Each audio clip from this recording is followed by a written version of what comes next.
ओम सच्चिदानंद भगवान की जय। आज का श्रीमद् भागवत महापुराण के अंतर्गत प्रसंग है कि कल प्रहलाद का चरित्र हुआ था। प्रहलाद जी के पुत्र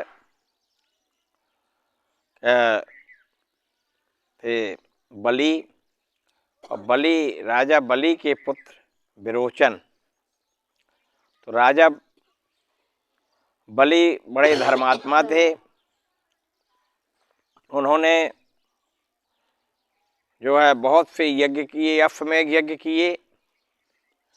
और इनके राजा बलि क्योंकि असुर जात से के होने के कारण इन्होंने, इनके गुरु का नाम था शुक्राचार्य जी। तो शुक्राचार्य जी जो है यज्ञ पूरे करवाए नर्मदा जी के किनारे। तो उन्हें अश्वमेध यज्ञ की पूरे होने वाले थे, इंद्रपद की प्राप्ति होनी थी और राजा बलि दिग्विजयी हो जाते, फिर वो देवताओं का महत्व कम होता। इसलिए उसी समय अनुसार वामन भगवान का अवतार हुआ। वामन भगवान वामन अंगुल के कहलाए और कश्यप ऋषि के भी पुत्र हैं। वामन भगवान बाल अवस्था से ही भगवान का ही स्वरूप था उनका। तो सभी देवताओं ने मिलकर के उनका यज्ञोपवीत संस्कार कराया और ब्रह्मा जी ने अपना कमंडल दिया, इंद्र ने अपनी शक्ति दी। सभी देवताओं ने जब उन्हें यज्ञोपवीत संस्कार में भिक्षाम देहि कहती थी, माता ने आशीर्वाद दिया और छत्र दिया। सभी देवताओं ने शक्तियां प्रदान की और खड़ाऊ पहने हुए खटपट करते हुए राजा बलि के दरबार में वामन भगवान पहुंच गए। यज्ञ हो रहा था, शुक्राचार्य जी बैठे थे। छोटे से बालक वामन भगवान के चमक दमक एवं को देख करके सभी उत्साहित हुए और प्रसन्नता से उनके दर्शन करने के लिए चले गए। राजा बलि ने कहा, हे महाराज बताइए आपको क्या चाहिए। तो उन्होंने कहा, राजन मैं जानता हूँ कि तुम बहुत बड़े धर्मात्मा हो और दानी भी हो, इसलिए मैं आया हूँ। मुझे 3 पग भूमि दे दो जिससे अपनी कुटिया बना करके मैं जो है यहाँ तप कर सकूं।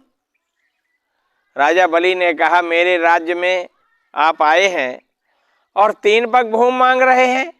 अरे 300 एकड़ भूमि मांग लीजिए बीघा,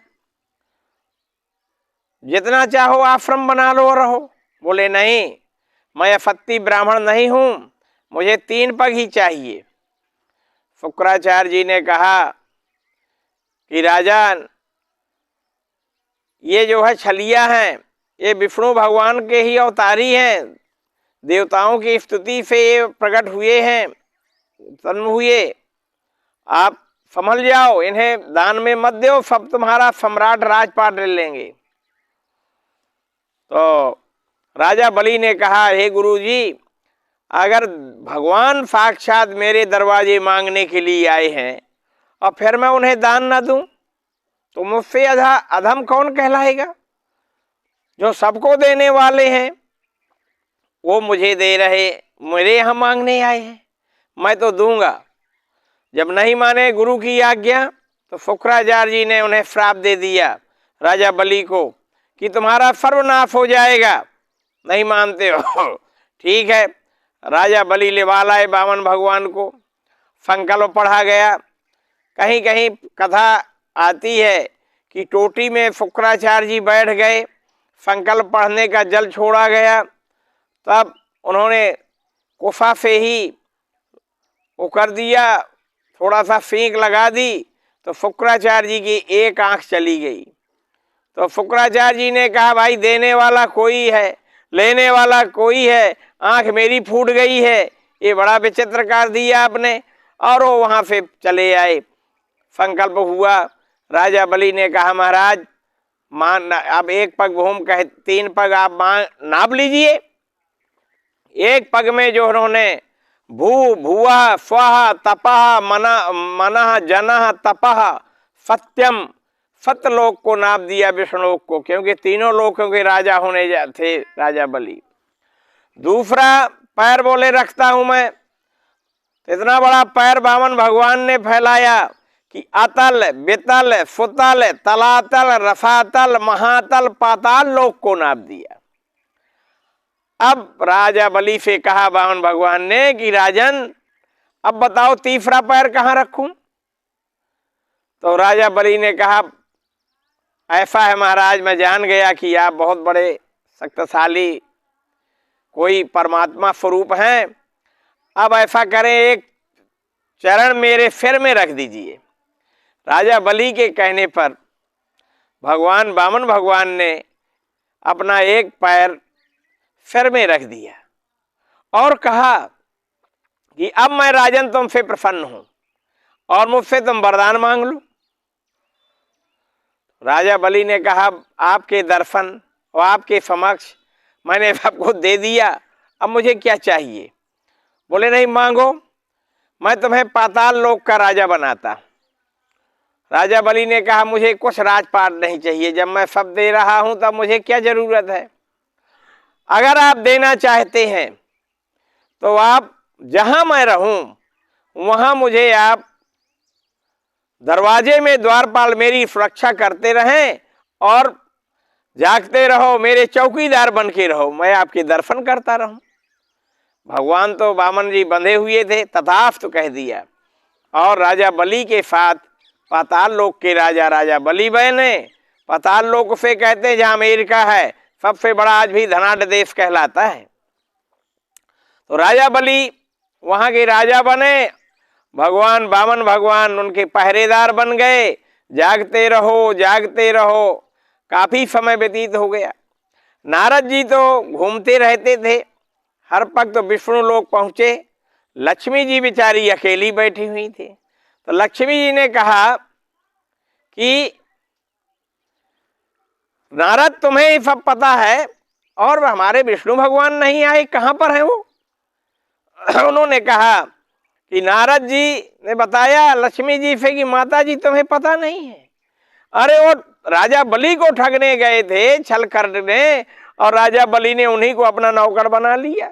द्वारपाल में वही उनकी ड्यूटी में रहते हैं। तो बोले आप, बोले जाओ वहां।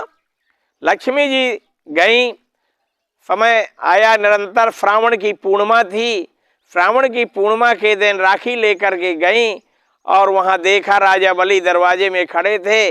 दौड़ते हुए सुंदर कन्या को देख करके आए। उन्होंने कहा कि कहाँ किससे मिलना है तुम्हें। बोले मैं आपके राज्य में आई हूँ, आप बड़े दानी हैं। बोले मैं दानी तो कुछ नहीं हूँ, लेकिन जैसी भगवान की कृपा होती है वही होता है। बोले आज रक्षाबंधन है, पूर्णमासी का दिन है, मेरे कोई भाई नहीं है, इसलिए मैं राखी बांधने की चाहती हूँ आपके। राजा बलि ने कहा ठीक है बहन, तुम मेरी बहन हो, राखी बांधो, मेरे कोई बहन भी नहीं है, चलो सिंहासन में बैठो। अब जब वामन भगवान को देखा तो मुस्कराने लगे। लक्ष्मी बोली कि अगर मैं ना आती तो आप यहीं बंधे बने रहते। मन में मुस्कराया उन्होंने भी और राजा बलि के राखी बांध दी। राजा बलि से पूछा कि अब मैं बहन तुम्हें राखी बंधाई क्या दूं। तो लक्ष्मी जी ने कहा मैंने तो सुना है कि राजा इतने बड़े धर्मात्मा हो, दानी हो, कि तुम्हारे कुछ भैया है ही नहीं है। हाँ, तुमने सब दान कर दिया है राजपाट अपना, संपत्ति। तो फिर बोले हाँ, ये ध्यान है कि ये तुम्हारा द्वारपाल तुमने मांगा है, तो यही तुम्हारा है। तो बोले क्या करें, बोले इसी को मुझे दे दो। तो राखी बंधाई, फिर लक्ष्मी जी को द्वारपाल को सौंप दिया। दोनों राजा बलि को लक्ष्मी जी और विष्णु भगवान स्वरूप में दर्शन दिए। उन्होंने आरती उतारी, पूजा अर्चना की और इसके बाद लक्ष्मी जी विष्णु भगवान बोले, राजा बलि ने कहा तुम दोनों छलिया हो, लेकिन अब मैं आपका क्या से ध्यान करता रहूँगा। तो लक्ष्मी जी ने कहा भैया जो आपने मेरी राखी बांधी है उसी में हमारे और विष्णु भगवान और मेरे दोनों के दर्शन तुम्हें होते रहेंगे जब चाहोगी, और यही राखी तुम्हारी रक्षा करेगा, तुम्हारी राज्य की रखवाली करेगी राखी।